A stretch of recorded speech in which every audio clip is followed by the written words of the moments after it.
කොල්ලෝ කෙල්ලන්න කියන්නේ උඹලගේ ජීවිත ගොඩාක් නැසුනේ ඔය ෆෝන් එක නිසා.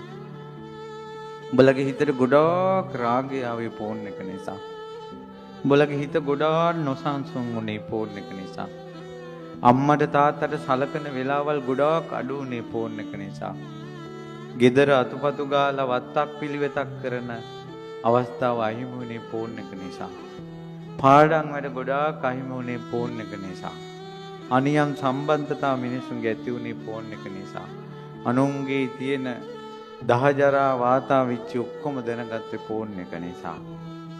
පවුල් කඩාහිරුනේ ෆෝන් එක නිසා. රෑ නිදියන්න තියෙන වෙලාව අඩු වුණේ ෆෝන් එක නිසා. ඇඟට පතට පණ නැතුව නිකම් මන්ද පෝෂණේ හැදුනේ වුන් වගේ උඹලගේ ශරීරපත් උනේ ෆෝන් එක නිසා. අඩුම තරමේ පෝරිසාදය මිනී මැරුවත් දහං හඬට සාදුකාර දුන්නා වගේ උඹලා සෑයක් ළඟට එනකොටවත් ඔන්න ඕෆ් කරගනින්න. බනහන බනමඩුවෙත් ෆෝන් එක ඕෆ් කරගනින්න. පෝරිසාදෙක් වෙලා දහං හඬට සාදු කිව්වා. අත් දෙක එකතු කළා. මේ සෑයක් වටේ දුවේ පුතේ ඔය ෆෝන් එක කොයි හරි පස්ස පැත්තක ගහගෙන අත් දෙක එකතු කරලා සාදු කියාගෙන ඵලයල්ලා.